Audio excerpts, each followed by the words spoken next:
প্রিয় দর্শক আসসালামু আলাইকুম। এমএস কিচেন ইউটিউব চ্যানেল থেকে সবাইকে ওয়েলকাম জানিয়ে আজকের এপিসোডটি শুরু করছি।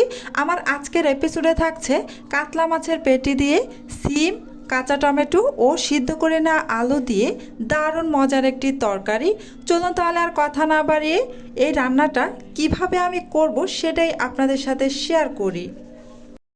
প্রথমে চুলায় একটা প্যানে 1/3 কাপ তেল গরম করে এতে দুইটি মাঝারি সাইজের পেঁয়াজ কুচি দিয়ে গোল্ডেন ব্রাউন কালার করে ভেজে তারপরে এতে আমি সামান্য একটু পানি অ্যাড করে এতে 1/2 চা চামচ আদা পেস্ট, 1/2 চা চামচ জিরা পেস্ট ও 1 চা চামচ রসুনের পেস্ট, তারপর দিয়ে দিচ্ছি 1/4 কাপ পরিমাণ পেঁয়াজ বাটা দিয়ে একটু নেড়েচেড়ে মিশিয়ে নিয়ে এখন গুঁড়া মশলা দিয়ে দিলাম 1/2 চা চামচ মরিচের গুঁড়া, 1 চা চামচ হলুদের গুঁড়া দিয়ে দিচ্ছি আর দিয়ে দিব 1 চা চামচ ধনিয়ার গুঁড়া।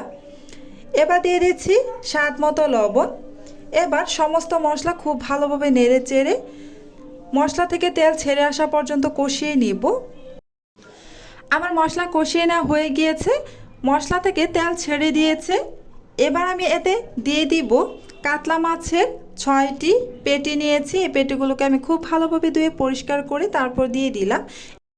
খুব ভালোভাবে নেড়েচেড়ে মিশিয়ে নিয়ে সামান্য একটু পানি দিয়ে খুব ভালোভাবে এই মাছের পেটিগুলো কষিয়ে নিব।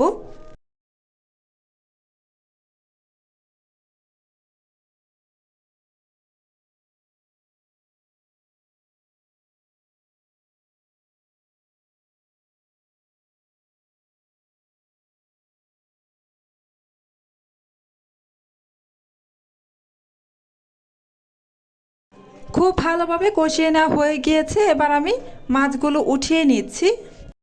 কষিয়ে নেওয়ার পর অবশ্যই মাছগুলো উঠিয়ে তারপর তরকারি দেবেন, এতে করে মাছগুলো ভেঙে যাওয়ার কোনো সম্ভাবনাই থাকবে না।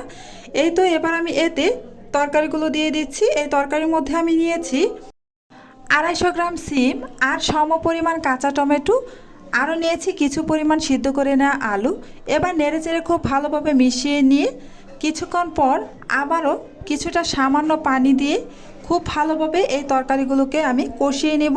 এমনভাবে কষিয়ে নিতে হবে যেন প্রায় 90%-এর মতো তরকারি সিদ্ধ হয়ে যায়। এই তো আমার তরকারি কষিয়ে নেওয়া হয়ে গিয়েছে, প্রায় 90%-এর মতো সিদ্ধ হয়ে গিয়েছে। এবার আমি ঝোলের জন্য পানি অ্যাড করে দিয়েছি 1 কাপ, তারপর আরও 1/3 কাপ পরিমাণ। এবার আমি কষিয়ে রাখা মাছগুলো দিয়ে আলতো হাতে একটু নেড়েচেড়ে মিশিয়ে নিয়ে ঢাকনা দিয়ে ডেকে আমি রান্না করব 5 থেকে 6 মিনিটের মতো, তাহলে রান্নাটা কমপ্লিট হয়ে যাবে। যেহেতু এই তরকারিগুলো প্রায় 90%-এর মতো সিদ্ধ করে নিয়েছি কষিয়ে নেওয়ার মাধ্যমেই, সেহেতু খুব বেশি সময় ধরে জাল করতে হবে না। এই তো 5 থেকে 6 মিনিট আমি রান্না করে নিয়েছি, আমার রান্নাটা কমপ্লিট হয়ে গিয়েছে। এবার আমি নামিয়ে পরিবেশন করেও নিয়েছি। আজকের মতো এখানেই বিদায় নিচ্ছি, আবারও দেখা হবে পরবর্তীতে কোনো নতুন রেসিপির সাথে। আসসালামু আলাইকুম ওয়া রাহমাতুল্লাহি ওয়া বারাকাতুহু।